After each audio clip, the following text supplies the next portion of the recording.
Hello, everyone, and welcome to another episode of the CBL X's and O's podcast.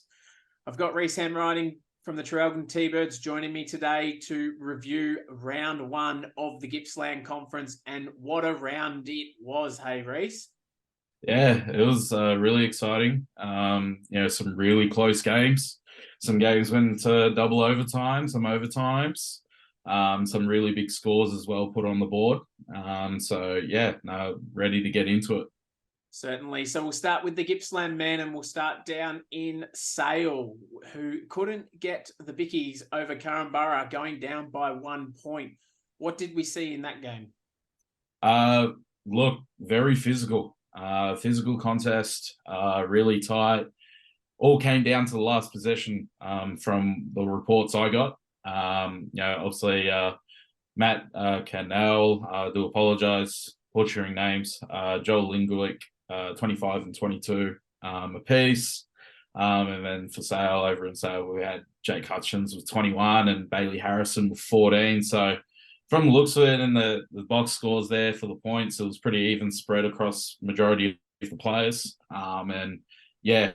Obviously, Borough just found a way to get out of there. They certainly did. And your team, the Traralgon T-Birds, got over the line in a bit of a scrappy first half of a game against Lakes Entrance. But at the end of the day, the 3 points is what you walked away with, and that's the main thing. Yeah, very scrappy game, very slow out of the gates for both. Credits to Lakes, they've gotten better, really better. So they're going to be really interesting to watch for the rest of the season. Obviously, Cody Tibbles coming off some great form, in the Big V and everything like that. He had 31, massive, and Zach Bazina really got going as well with 19. For Lakes, they had an even spread of scorers as well, and they had Anthony Wright and Chris Fields with 14 apiece, but very, very tight contest.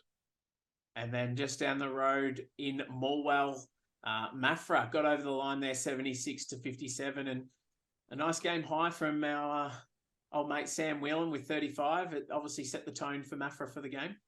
Sam Whelan doing Sam Whelan things. 35 points, massive, really imprinted that, he's going to be another contender again for that MVP, and going to be a strong leader for the Eagles. And obviously, Sanderman had 13 in support. But again, another tight physical contest from the looks of it.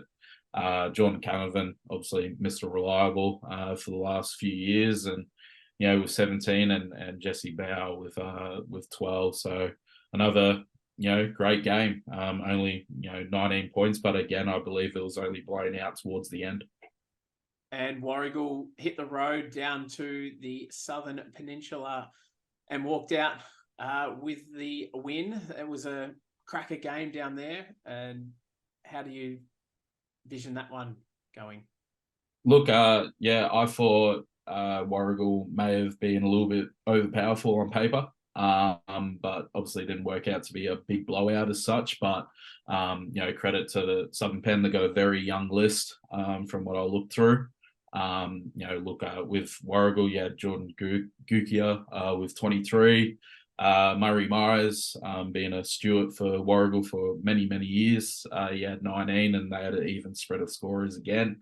And then for the Southern Pen Sharks, you had Joshua Abbott Caspers with 15 and Jake Wilson with 15.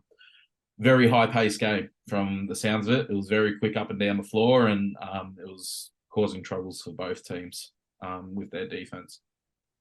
And then on Sunday, your team, the Traralgon T-Birds, travelled over to Currumborough and took the win. Zach Bazina stepped up again and become the leading scorer for your team that day. How did he go?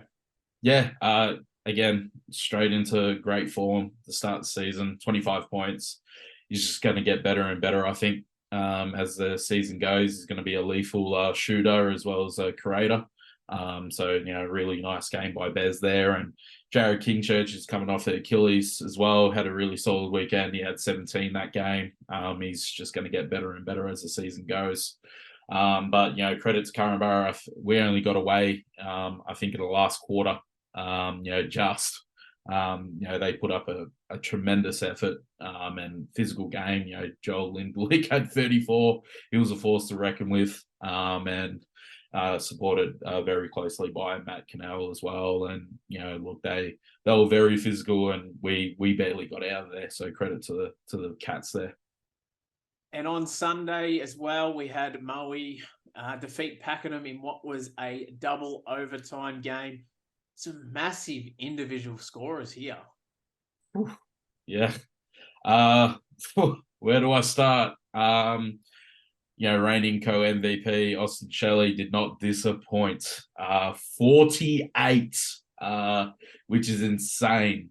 First game came in, lit it up. Very heavily supported by Stephen O'Brien as well. Came in with a handy 22, but that game went into double overtime. On the other hand, Benjamin Gaze, 40 points himself. Basically, it looks like that it was a Gaze-Shelley matchup, which, we look at the history brewing behind both the surnames. Comes with very high loyalty in the basketball. And then with Gaze, they had Luke Rawi with 15. And, to only edge out 8 points in a double overtime effort just seems like a lot of people ran out of legs. And Moe just got on top. Yeah, from what I heard, Pakenham had a few players in foul trouble and ended up getting fouled off, and potentially that was the reasoning behind the result swinging the way it did. So at the end of round one, we see Mafra leading the ladder, followed by Warragul second, Traralgon, Moe, Carnborough, who are our 5 winning teams in round one. It then falls to Sale at 6, Pakenham, Southern Penn, Morwell, Lakes Entrance, and Wonthaggi sit on the bottom currently due to not playing in round one. Moving on to the women's, and we'll start with the Sale game against Carnborough. And Carnborough travelled to Sale with only 5 players, but were able to get the job done in a significant fashion. Yeah, to beat Sale like they did with 5 players is really incredible. It's always a hard feat going in with limited numbers, and to nearly beat the team by 80 points that you're playing against with nearly a full squad. To credit to the Sale, they're obviously very young with a few vet heads running around, but definitely I think Sale are looking for a better result next week. For sure, and we've seen Alana Arneson there shooting 27, Chloe Hogg shooting 26, and the list went on for Carnborough. I know they had majority of their players, all their players were in double figures, but majority of them in 20 points, which was a significant effort for the Carnborough girls. The next game we'll review is the Traralgon 94 defeating Lakes Entrance 24. They obviously had their defensive skills on show in that game. Yeah, definitely was. They had a lot of young players for Traralgon. We had a lot of under 18s come in and play that game, which is great to see. The youngsters starting to flow through. With that being said, you had Taylor Murtaugh, who's a youngster, and Charlie Hamilton leading scorers with 24 and 19. Taped on a very young Lakes team that will definitely it's still in that rebuilding stage, of course, and gonna definitely come together towards the end of the season, I reckon. And Morwell hosted Mafra in another game, and unfortunately couldn't defend their home court with Jamie Gallatley shooting 21. That was a pretty tight tussle by the looks of things. Yeah, absolutely. Welcoming in the Morwell Magic women's team, for their first season. Obviously, we're hoping for a story ending with a win, but not quite there. But Jamie Gallatley coming off a solid season in youth league for Melbourne Tigers, and obviously was a bench player or NBL 1 player for the Tigers as well. Paige Brittle came in with 20 as well, but big surprise for me is I thought she was actually with Traralgon was Emily Scoltes over there at Morwell, which is a big in for them. I think she's a tremendous talent. She had 17, and of course Abby Noblet, who we noted last week, came in support with 11. Definitely a very tight tussle. And similar to the men, Southern Penn hosted Warragul, but just couldn't get the win that game, and it's definitely a show of improvement at Southern Penn. They were getting smacked out of the park last season, so to only go down by 11 to Warragul, who were semi-finalists last year, I believe, shows that they've made some improvement. Absolutely. I still remember watching some games, especially when they came down our way. I think our women's team ended up pinning them by nearly 100 points. And, to come in first round and take up a very talented and, good on paper Warragul side, to only lose by 11 is significant, big turnaround. And, you had for Warragul, obviously came out on top. We had Beck Orwin with 16. She's been a very classy player for Warragul for a lot of years now. And Georgia Caddy's come back and played as well, big force in the middle. And for Southern Penn, you had Imogen Ickman with 17, and then followed closely with Shaylee Higgins with 9. So definitely a exciting watch there at Southern Penn to see what they do.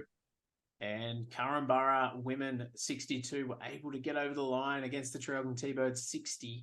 2-point game. From what I heard, it was a fabulous game over there. Traralgon may have even hit the lead by 4 or 6 points with about 2 minutes to go, but just couldn't hold on. Did you see any of this game? How did you see it happening?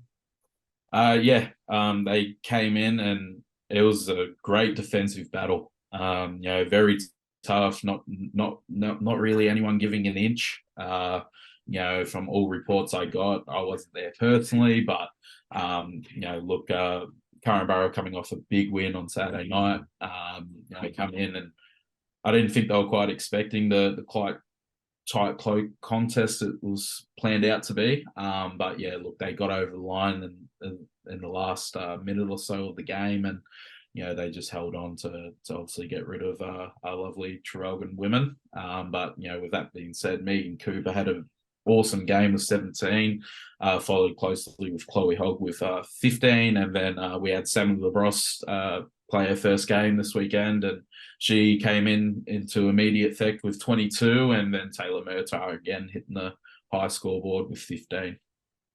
And Moe were able to defend their home court against Pakenham in what was, I guess, a little bit of a closer game than probably everyone expected. Similar to Southern Penn, Pakenham were on the end of some significant margins last season, on the losing end, I should say. So to only go down by 6 points, they've shown the competition that they're actually going to be a contender this year, which is great to see. Absolutely. As touched on last week, Hayley Letts, people can't sleep on her. She's a great talent. And she led the game, the all scorers with 28. Really big, huge influence. But like the men's game was exciting.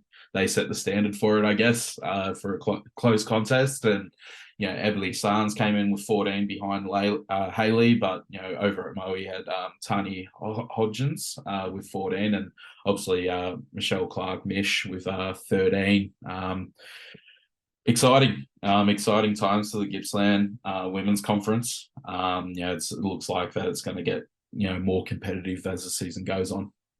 It sure is, and currently the ladder stands. Currumbara winning their 2 games in round 1, sitting up on top, followed closely by Maffra, Warragul, Moe and Traralgon, all getting victories this weekend. Just below them in 6th place is Pakenham, followed by Southern Penn, Morwell, Sale, Lakes Entrance, and again Wonthaggi sitting on the bottom of the ladder as they haven't been able to play a game as yet and will feature heavily in round 2. That wraps up our round 1 review of the Gippsland Conference for season 2023. Thank you for joining me, Reese, and for everyone at home, stay tuned. Our preview of round 2 will be released later this week, so we will talk to you later on. Thanks, Matt.